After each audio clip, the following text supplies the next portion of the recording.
Praise the lord. హల్లెలూయా, హల్లెలూయా. ప్రభువైన యేసుక్రీస్తు నామంలో ప్రియులారా, మీ అందరికీ కూడా శుభాభివందనాలు తెలియజేస్తూ ఉన్నాను. ఈ రాత్రి కాలము దేవుని సన్నిధిలో మనమందరం కూడా ఇటు రీతిగా ఈ విజ్ఞాపన కూడికలో మనమందరం కూడా చేరి ఉండుటకు ఆయన ఇచ్చినటువంటి గొప్ప కృపను బట్టి దేవునికి మహిమ కలుగును గాక. హల్లెలూయా, హల్లెలూయా. కొద్ది నిమిషాలు దేవుని యొక్క మాటల్ని పరిశుద్ధ గ్రంథంలో నుండి ధ్యానం చేసుకుందాం. కీర్తనల భాగము 28వ కీర్తన, కీర్తనలు 28వ కీర్తన మొదటి వచనాన్ని చదువుకుందాం. యెహోవా, నేను నీకు మొర్రపెట్టుచున్నాను, నా ఆశ్రయదుర్గమా, మౌనముగా ఉండక నా మనవి ఆలకింపుము. నీవు మౌనముగా ఉండిన యెడల నేను సమాధిలోనికి దిగువారి వలె అగుదును. చాలండి. ఈ 28వ కీర్తన భక్తుడైనటువంటి దావీదు రాసినటువంటి కీర్తన.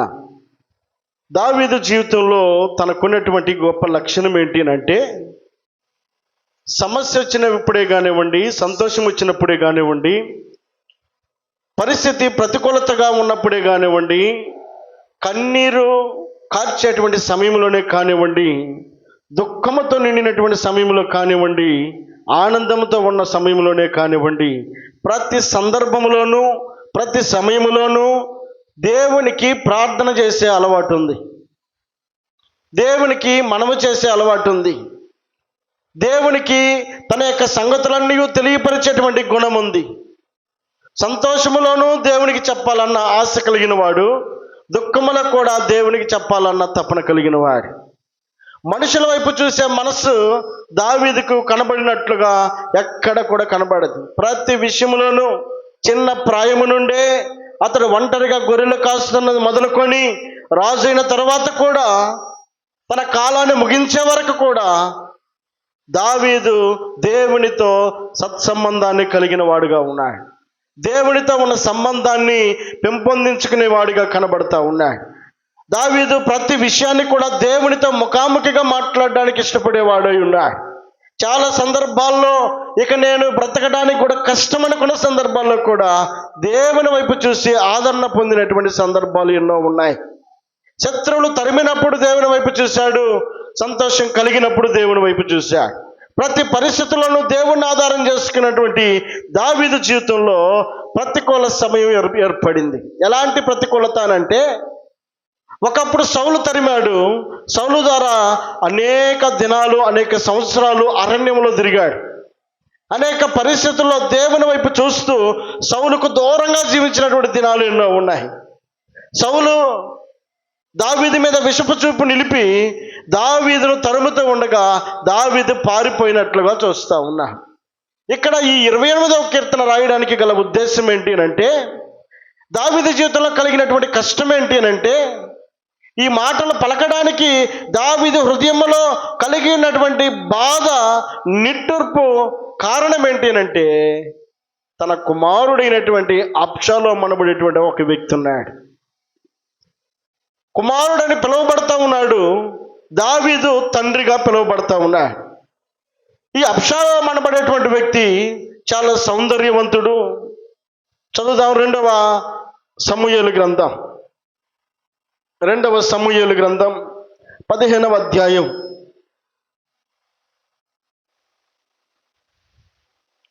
2వ సమూయేలు గ్రంథము 15వ అధ్యాయము 1వ వచనం. అబ్షాలోము ఒక రథమును, ఆ గుర్రములను సిద్ధపరిచి తన ఎదుట పరిగెత్తుటకై 50 మంది భటులను ఏర్పరచుకునెను. ఉదయముననే లేచి బయలుదేరి ఆ పట్టణము యొక్క గుమ్మము మార్గమునందు ఒక తట్టున నిలిచి రాజు చేత తీర్పునందుటకై ఆ వ్యాజ్యమాడు ఎవరైనను వచ్చి ఉండగా కనిపెట్టి వారిని పిలిచి, నీవు ఏ ఊరి వాడమని అడుగుచు నీ దాసుడైన నేను ఇశ్రాయేలీయుల గోత్రములలో ఫలానా దానికి చెందిన వాడినని వాడు చెప్పగా, అబ్షాలోము నీ వ్యాజ్యము సరిగాను న్యాయముగాను ఉన్నది, కానీ దానిని విచారించుటకై నియమింపబడినవాడు రాజునొద్ద ఒకడును లేడని చెప్పి, నేను ఈ దేశమునకు న్యాయాధిపతినై ఉండుట ఎంత మేలు. అప్పుడు వ్యాజ్యమాడువాడు నా యొద్దకు వత్తురు, నేను వారికి న్యాయము తీర్చునని చెప్పుచూ వచ్చెను. మరియు తనకు నమస్కారము చేయుటకై ఎవడైనను తన దాపునకు వచ్చినప్పుడు అతడు తన చేయి చాపి అతనిని పట్టుకొని ముద్దు పెట్టుకొనుచూ వచ్చెను. తీర్పునందుటకై రాజు వద్దకు వచ్చిన ఇశ్రాయేలీయులందరికీ అబ్షాలోము ఈ ప్రకారము చేసి ఇశ్రాయేలీయులందరినీ తన తట్టు త్రిప్పుకొనెను. అబ్షాలోము ఎలాంటి వాడు అంటే దాని పై 14వ అధ్యాయంలో 25వ వచనంలో చూస్తే, ఇశ్రాయేలీయులందరిలో అబ్షాలోము అంతా సౌందర్యము గలవాడు ఒకడును లేడు. అరికాలు మొదలుకొని తల వరకు ఏ లోపమును అతని యందు లేకపోయెను. తన తల వెంట్రుకలు భారముగా ఉన్నందున ఏటేటా అతడు వాటిని కత్తిరించుచూ వచ్చెను. కత్తిరించినప్పుడల్లా వాటి ఎత్తు రాజు తూనికను బట్టి 200 తులములాయెను. అబ్షాలోమునకు 3 కుమారులను తామారునొక కుమార్తెయును పుట్టిరి. చాలండి. ఎలాంటి వ్యక్తి అంటే చాలా సౌందర్యవంతుడట. అబ్షాలోము వంటి వ్యక్తి ఎవడు కూడా రాజ్యంలో లేడు. చూడడానికి చాలా రూపవంతుడిగా కనబడుతున్నాడు. అనేకులను ఆకర్షించేటువంటి గుణం కలిగిన వాడు. అలాగే తనకున్నటువంటి దేహదారుఢ్యమును, తన శరీరమును అంతా కూడా అనేకులకు అతడు గొప్పవాడిగా కనబడుతూ తన యొక్క అందము చేత, తన యొక్క మాట చేత, తన యొక్క మాట నేర్పరి చేత తాను చేస్తున్నటువంటి పని ఏంటి బహు సౌందర్యవంతుడే కానీ గుణాలు మాత్రం సౌందర్యంగా లేవు. పై రూపము చాలా చక్కగా కనబడతా ఉంది. తన యొక్క ఆలోచనలు, తనకున్నటువంటి గుణాలన్నీ కూడా చాలా దేవునికి అయిష్టమైనవిగా కనబడతా ఉన్నాయి. ఎలాంటి గుణాలు మనం ఇందా చదివాం కదా.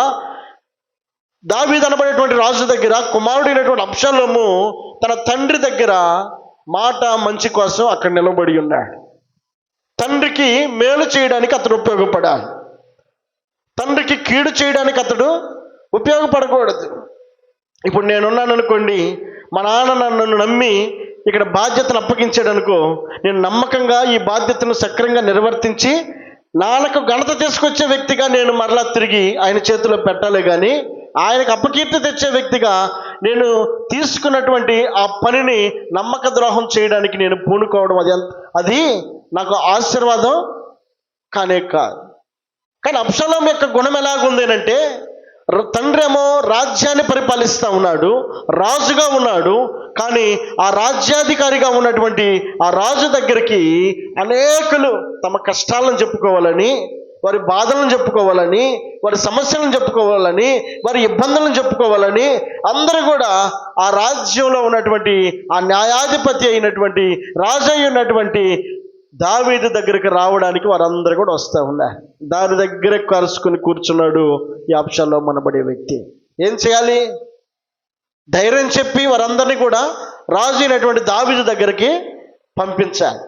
కానీ ఈ అబ్షాలోము చేస్తున్న పని ఏంటో తెలుసా?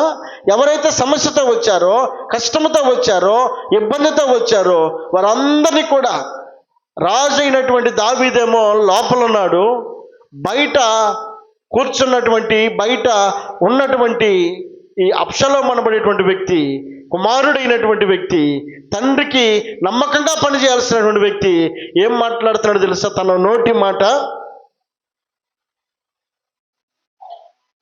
3వ వచనంలో, అబ్షాలోము నీ వ్యాజ్యము సరిగాను న్యాయముగాను ఉన్నది కానీ దానిని విచారించుటకై నియమింపబడిన వాడు రాజునొద్ద ఒకడును లేడని. అంటే రాజుని ఏం చేస్తున్నాడు? ఫెయిల్ చేస్తున్నాడు. రాజు యొక్క స్థితిని తగ్గించాలని ప్రయత్నం చేస్తూ ఉన్నాడు. రాజు యొక్క మంచితనాన్ని చెడగొట్టాలని ప్రయత్నం చేస్తున్నాడు. నువ్వు మంచి సమస్యతోటే వచ్చావు, మంచి ఆలోచనతోటే వచ్చావు, నీ సమస్య తీరాలనే ఆలోచనతో నువ్వు ఇక్కడికి వచ్చావు. కానీ నీ సమస్య తీర్చడానికి రాజు కానీ రాజు దగ్గర ఉన్నవారు కానీ ఎవరు కూడా సరిపోయిన వారు లేరు అని అంటున్నాడు. అంటే తండ్రి మీదే వ్యతిరేకమైనటువంటి మాటలను అనేకులకు ప్రకటన చేస్తూ ఉన్నాడు. తండ్రిని గురించి అతడు అనేకులకు అయిష్టత పుట్టించేటట్లుగా మాట్లాడుతూ ఉన్నాడు. తండ్రి దగ్గరికి ఎవరు రావడానికి ఇష్టపడినటువంటి వ్యక్తులుగా అతను మారుస్తూ ఉన్నాడు. నమ్మక ద్రోహం చేయడానికి ఇష్టపడతా ఉన్నాడు ఈ అబ్షలోము అనబడేటువంటి వ్యక్తి. పైకేమో నాన్నతోటి సత్సంబంధం కలిగిన వాడుగా ఉన్నాడు, బయటేమో కుయుక్తి ఆలోచనలు చేస్తూ ఉన్నాడు. వ్యతిరేకమైనటువంటి ఆలోచనల్ని తండ్రికి విరోధంగా లేపుతూ ఉన్నాడు. ఇలాంటి కొడుకుని ఆధారం చేసుకున్నటువంటి తండ్రి అయినటువంటి దావీదు గమనించలేకపోయాడు. ఈ కుమారుడు ఏం చేస్తున్నాడు తెలుసా? వారందరినీ కూడా దగ్గరికి తీసుకొని ఏం చేస్తున్నాడు? మరియు తనకు నమస్కారం చేయుటకై ఎవడైనను తన దాపునకు వచ్చినప్పుడు అతడు తన చేయి చాపి అతనిని పట్టుకొని ముద్దు పెట్టుకొనొచ్చు వచ్చెను. ప్రతి ఒక్కరిని కూడా తండ్రినేమో బ్యాడ్ చేస్తున్నాడు, తండ్రినేమో చెడ్డవానిగా చూపిస్తున్నాడు, తండ్రినేమో పనికి రానటువంటి వ్యక్తిగా చూపిస్తున్నాడు, తానేమో గొప్ప వ్యక్తిగా అనేకులకు పరిచయం అవుతూ ఇప్పుడు ఏం చేస్తున్నాడు? వారందరినీ కూడా కౌగిలించుకున్నాడు, ముద్దు పెట్టుకున్నాడు. ఆ వచ్చే వారందరినీ కూడా తన వశం చేసుకుంటా ఉన్నాడు, తన వైపు త్రిప్పుకుంటా ఉన్నాడు. తండ్రికి తెలియట్లా ఈ కుట్రలు, ఈ కుతంత్రాలు, ఈ కుయుక్తులు తండ్రికి అర్థం కావడం లేదు. కుమారుడే కదా అని అనుకుంటా ఉన్నాడు. బాధ్యతలు అప్పగిస్తే ఆ బాధ్యతల్లో సక్రమంగా నిర్వర్తించాల్సింది భావించి ఇప్పుడు తండ్రికే నష్టాన్ని కలుగు చేసే వ్యక్తిగా మారిపోతా ఉన్నాడు. తన ఆలోచన అంతా కూడా ఏంటో తెలుసా? ఆ తండ్రి స్థానాన్ని నేను పొందుకోవాలన్న తపనతోటి రాజు అయినటువంటి దావీదును ప్రక్కకు నెట్టేసి నేను ఆ రాజ్యాధికారాన్ని నేను చేపట్టాలన్న ఆలోచనతోటి దావీదు కోరుకుంటే వచ్చినటువంటి రాజ్యం కాదండి అది. గొర్రెల దొడ్డులో ఉన్నటువంటి దావీదును దేవుడు పిలిచి అప్పగించినటువంటి బాధ్యత అయ్యింది. దావీదు ఆశపడలేదు, ఏనాడు కూడా నేను రాజు అవ్వాలని ఆశపడలేదు. గొర్రెలు కాసుకున్నటువంటి వ్యక్తి సమూయేలు ప్రవక్త వచ్చి పిలుస్తూ ఉన్నాడు, నీ కనిష్ట కుమారుడు అయినటువంటి వ్యక్తిని పిలవమని చెప్పని.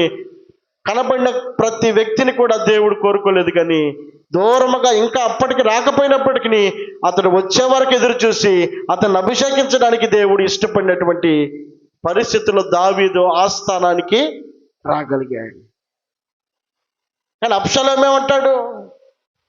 అది నా చేతులతో నేనే తీసేసుకోవాలన్నటువంటి కాంక్షతోటి ఇప్పుడు తండ్రిని వ్యతిరేకపరుస్తున్నాడు ప్రజలందరికీ కూడా.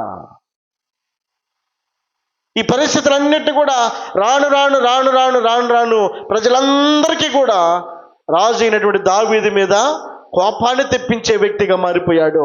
ఇప్పుడు తన విషయాన్ని గమనించినటువంటి తండ్రి చేస్తున్న పని ఏంటో తెలుసా? 13వ వచనం 14వ వచనంలో 15వ అధ్యాయము 13-14 వచనాలు. ఇశ్రాయేలీలు అబ్షలోము పక్షమున వహించిరని దావీదునకు వర్తమానము రాగా దావీదు యెరూషలేమునందున్న తన సేవకులందరికీ ఇలాగో ఆజ్ఞ ఇచ్చెను, అబ్షలోము చేతిలో నుండి మనము తప్పించుకొని రక్షణ నొందలేము, మనం పారిపోదాము రండి. అతడు హఠాత్తుగా వచ్చి మనల్ని పట్టుకొనకను మనకు కీడు చేయకను పట్టణమును కత్తి వాత హతము చేయకను ఉండినట్లు మనము త్వరగా వెళ్ళిపోదాము. అదండి,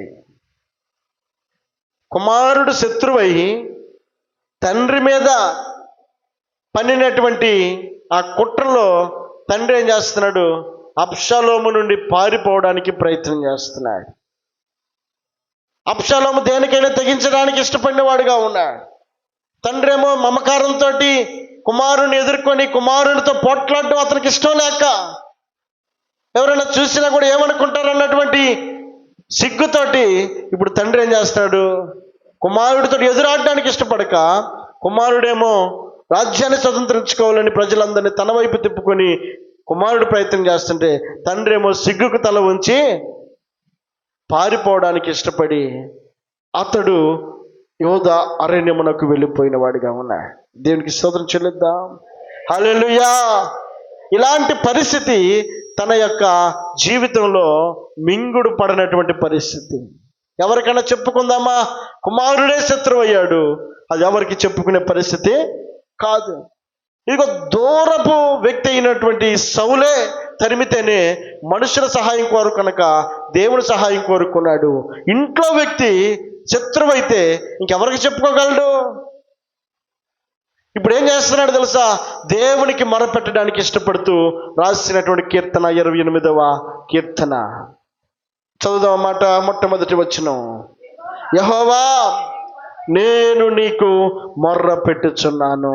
చాలండి, నేను నీకు మొర్ర పెట్టుచు ఉన్నాను అంటే దావీదుకున్నటువంటి ఆలోచన శ్రమలో కానివ్వండి, కష్టంలో కానివ్వండి, అది శత్రువే కానివ్వండి, కన్నీటే కానివ్వండి, లేదా బాధే కానివ్వండి, అనారోగ్యమే కానివ్వండి, ఎలాంటి పరిస్థితి తన జీవితంలో వచ్చినా మొట్టమొదటిగా దావీదు చేసే పని, దావీదు దేవునికి మొర్రపెట్టే స్వభావం. సమస్య కళ్ళ ముందు కనబడుతుంది, తన ఆలోచనలు ఎక్కడనే తెలుసా? దేవుని వైపు చూస్తూ ఉన్నాడు, దేవునికి మొర్ర పెడతా ఉన్నాడు, దేవుని మీద ఆధారపడడానికి ఇష్టపడిన వాడుగా ఉన్నాడు. ప్రార్థన తన జీవితంలో ఫలితాన్ని ఇస్తుందని ఆశించినటువంటి దావీదు ప్రార్థించడానికి పూనుకున్నవాడిగా ఉన్నాడు. చాలాసార్లు మన జీవితంలో కూడా పరిస్థితుల యొక్క ప్రతికూలత ఎదురైనప్పుడు మనము మనుషులకు చెప్పడానికి ప్రయత్నాలు చేస్తూ ఉంటాం. మొట్టమొదటిగా దావీదు చేసిన పని దేవునికి మొరపెట్టడం ప్రారంభించాడు. దేవునితో ప్రారంభించినటువంటి ఆ ప్రార్థన కొనసాగిస్తూ ఉన్నాడు. ఒకనాటి ప్రార్థన కాదు అది, చాలా రోజుల నుంచి ప్రార్థన చేస్తున్నాడు ఆ సమస్య కొరకు. అదే సమస్య కొరకు చాలా దినాల నుండి ఎదురు చూస్తున్నాడు, జవాబు కొరకు ప్రార్థిస్తూ ఉన్నాడు. దావీదుకు తెలిసినటువంటి సత్యం ఏంటంటే, తనకు నిజముగా మొర్రపెట్టే వారికి ఆయన సమీపముగా ఉంటాడు అన్న సత్యాన్ని తెలుసుకున్నటువంటి దావీదు దేవునికి మొర్రపెట్టడానికి ఇష్టపడతా ఉన్నాడు. ప్రార్థన తన జీవితంలో పరిస్థితులను మారుస్తుందని ఎరిగినటువంటి దావీదు దేవునికి మొర్రపెట్టడానికి ఇష్టపడతా ఉన్నాడు. నీ జీవితంలో, నా జీవితంలో, ప్రతి ఒక్కరి జీవితంలో ప్రతికూల పరిస్థితులు ఎదురైనప్పుడు, అది సమస్యలే కావచ్చు, అనారోగ్యమే కావచ్చు, ఇబ్బందులే కావచ్చు, ఎలాంటి పరిస్థితులు ఎదురైనప్పటికీ మనకున్నటువంటి ఒకే ఒక్క ఆధారము ప్రార్థన అయి ఉండాలి అని దావీదు మనకు నేర్పుతా ఉన్నాడు.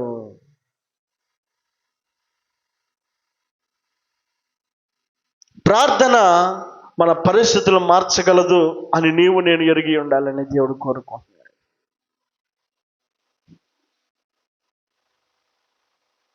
కనుక ఆ ప్రార్థన ప్రారంభించినటువంటి దావీదు ఒకనాటి ప్రార్థన అయితే కాదండి, ఎన్నో దినాల నుండి ప్రార్థన చేస్తున్నాడు. ఎలా తెలుసు అని అంటే, క్రింద ఏమంటాడు తెలుసా? నా ఆశ్రయ దుర్గమా, మౌనముగా ఉండక నా మనవి ఆలకింపము, నువ్వు మౌనముగా ఉండిన ఎడల నేను సమాధిలోనికి మౌనముగా ఉండక చూశాడు చూశాడు చూశాడు ప్రార్థన చేస్తున్నాడు. దినాలు గడుస్తూ ఉన్నాయి, ప్రార్థన చేస్తున్నాడు. నెలలు గడుస్తూ ఉన్నాయి, ప్రార్థన చేస్తున్నాడు. సంవత్సరాలు గడుస్తూ ఉన్నాయి. దేవా, ఇక నన్ను పట్టించుకోవా? నేను ప్రార్థన చేస్తూ ఉన్నాను, ఫలితాన్ని చూడలేకపోతా ఉన్నాను.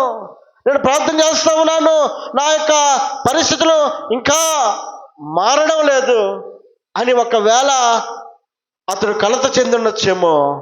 దేవా, నువ్వు మాత్రం మౌనంగా ఉండద్దయ్యా. నువ్వు మౌనంగా ఉంటే నేను సమాధిలోనికి దిగిన వాని వలె అయిపోతా. అంటే దేవునితో దావీదు మాట్లాడుతున్నాడు, దేవుడు దావీదుతో మాట్లాడలేదనేటువంటి బాధ దావీదు జీవితంలో. దేవుడు గనక దావీదుతో మాట్లాడకపోతే దావీదు యొక్క స్థితి ఎలాంటిది అని గమనిస్తున్నాడు తెలుసా? నేను సమాధిలోనికి దిగిపోయిన వాని వల్ల అవుతున్నానయ్యా. సమాధిలోకి ఎవరు దిగుతారు? చనిపోయిన వారు.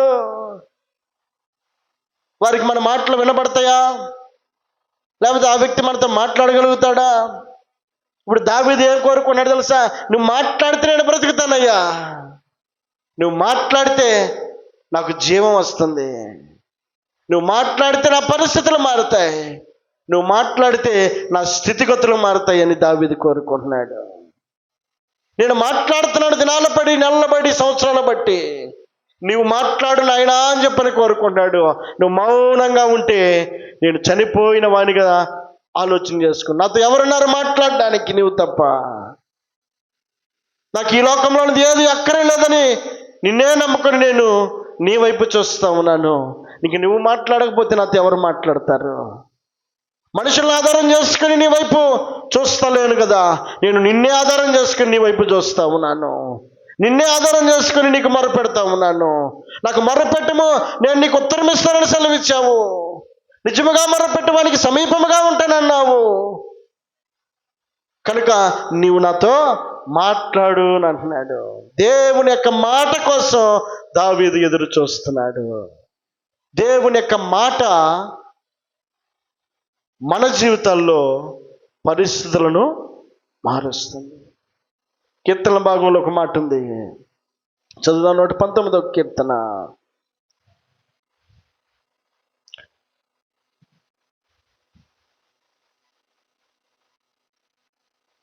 119వ కీర్తన 103వ వచనం నుండి,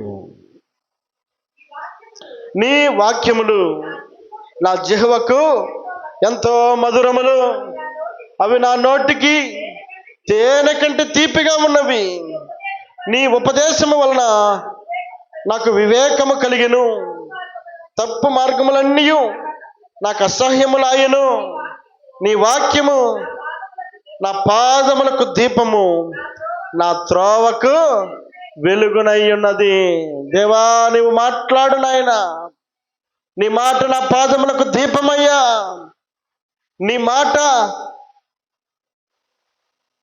నా తప్పు మార్గములన్నీ నాకు అసహ్యపడేటట్లుగా చేస్తుందయ్యా.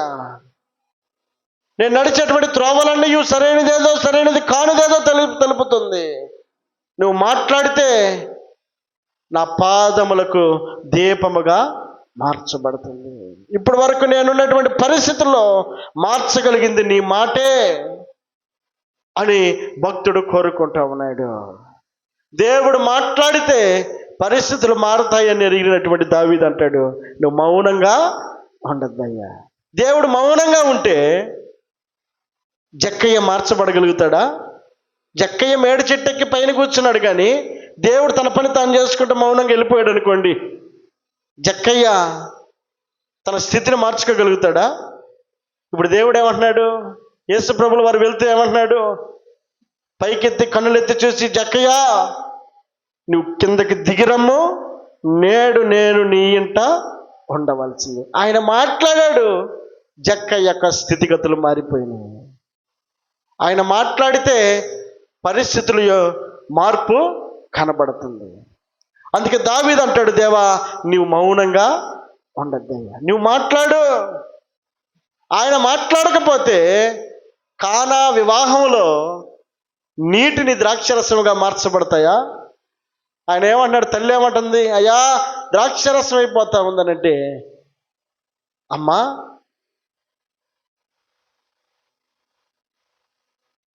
నా సమయం ఇంకను రాలేదు.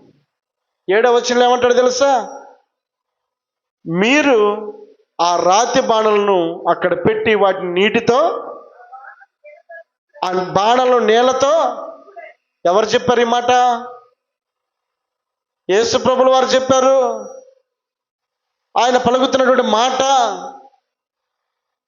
అదిగో, ఆ బాణలను నీళ్లతో నింపుడని వారితో చెప్పగా వారు వాటిని అంచుల మట్టుకు ఆయన చెప్పాడు, వారు చేశారు.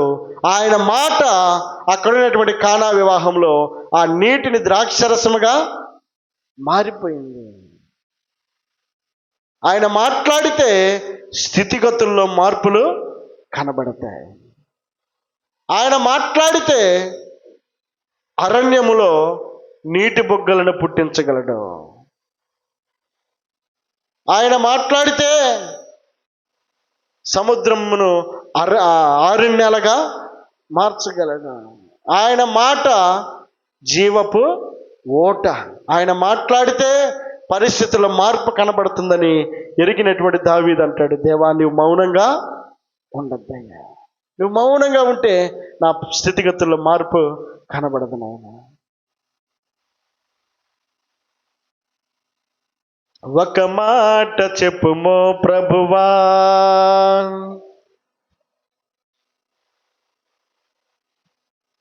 నీ మాటలో బలము, నీ మాటలో ఒక మాట చెప్పుమో ప్రభువా, నీ ఒక మాట చెప్పుమో ప్రభువా, ఒక మాట చెప్పుమో ప్రభువా, నీ ఒక మాట చెప్పుమో ప్రభువా, నీ మాటలో బలము, నీ మాటలో మధురం, నీ మాటలో బలము, నీ మాటలో మధురం, ఒక మాట చెప్పుమో ప్రభువా, మా బ్రతుకులన్నీ మారిపోవును, ఒక మాట చెప్పుమో ప్రభువా, ఒక మాట చెప్పుమో ప్రభువా, మా జీవితమంతా మారిపోవును, ఒక మాట చెప్పుమో ప్రభువా. దావీదు యొక్క జీవితంలో ప్రార్థన దావీదు చేస్తున్నాడు. దేవుని యొక్క మాట దేవుని నోట నుండి వస్తే అది అతనికి జీవపు ఓటగా మారుతుందనేటువంటి ఆశతోటి, దేవా నువ్వు మౌనంగా ఉండద్దయ్యా, నువ్వు మాట్లాడు. దేవుని వైపు చూస్తూ ఉన్నటువంటి దావీదు జీవితంలో దేవుడు తన కార్యమును చేయుట ప్రారంభించాడు. చదువుదాం 28వ కీర్తన, చదువుదాం 28వ కీర్తన 2వ వచనం.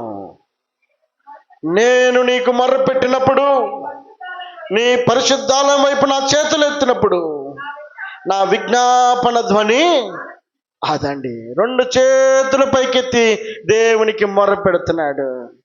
ఎందుకు 2 చేతులు పైకెత్తుతాం? ఎందుకు 2 చేతులు పైకెత్తాల్సిన అవసరం ఏంటి? 2 చేతులు పైకెత్తుతున్నామనంటే నాదంటూ ఏమీ కూడా లేదయ్యా, నీవే నాకు సహాయం చేయి. పోలీసులు వచ్చి తుపాకీ తీసుకుని హ్యాండ్స్ అప్ అనగానే ఏం చేస్తాం? 2 చేతులు ఎత్తారు. చాలా చోట్ల మనం చూడడం లేదా? కారణం ఏంటంటే, ఇక నేను నీకు సరెండర్ అయిపోయాను, ఇక నా వల్ల ఏమీ కాదు, ఇక నేను నీకు అప్పగించుకున్నాను, ఇక నన్ను ఏమీ చేయొద్దని చెప్పని అప్పుడు పోలీసు కూడా ఏం చేయడు, చక్కగా తీసుకెళ్ళిపోతాడు. ఇంకా దావీదు అంటాడు, స్థితిగతుల్లో పరిస్థితుల్లో తనకు ఏమాత్రం కూడా తన ఆలోచనకు అవకాశం ఇవ్వకుండా దేవునికి అప్పగించుకోవడానికి ఇష్టపడుతున్నాడు. దేవుని వైపు చూడడానికి ఇష్టపడతా ఉన్నాడు. దేవునికి మొరపెట్టడానికి ఇష్టపడుతున్నాడు. దేవా నేను నీకు మొరపెట్టినప్పుడు, నీ పరిశుద్ధాలయం వైపు నా చేతులు ఎత్తినప్పుడు, నా విజ్ఞాపన ధ్వని ఎవరున్నారయ్యా నాకు?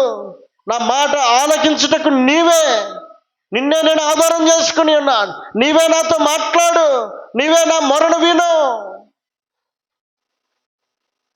సంపూర్తిగా దేవునికి అప్పగించుకున్నాడు దావీదు. ప్రార్థిస్తున్నాడు, దేవుని మాట కొరకు ఎదురు చూస్తున్నాడు. తన చేతులెత్తి దేవుని యొక్క సన్నిధిలో దేవుని వైపు చూడడానికి ఇష్టపడుతున్నాడు. దేవుడు విడిచిపెడతాడా? ఏమని రాయబడింది అనంటే, 7వ వచనంలో, పై 6వ వచనంలో, యెహోవా నా విజ్ఞాపన ధ్వని ఆలకించి ఉన్నాడు, ఆయనకి స్తోత్రము కలుగునగాక. యెహోవా నా ఆశ్రయము, నా కేడము, నా హృదయము, ఆయన యందు నమ్మిక ఉంచెను గనుక నా సహాయము కలిగెను. కావున నా హృదయం హర్షించుచున్నది, కీర్తనలతో నేను ఆయనను స్తుతించుచున్నాను. దేవునికి మహిమ కలుగునుగాక. హల్లెలూయా.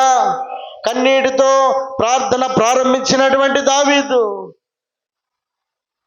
దుఃఖముతో దేవుని ప్రార్థించినటువంటి దావీదు, పరిస్థితులు తన చేతికి తీసుకొనక దేవునికి అప్పగించుకొని దేవుని వైపు చూస్తూ దేవునికి సహాయం కొరకు ఎదురు చూస్తున్నటువంటి దావీదు ప్రారంభంలో నిస్సహాయత కనబడినప్పటికీ ముగింపులో సంతోషంతో దేవుని స్తుతించేటువంటి కార్యాలను దేవుడు చేశాడు. దేవునికి మహిమ కలుగును గాక.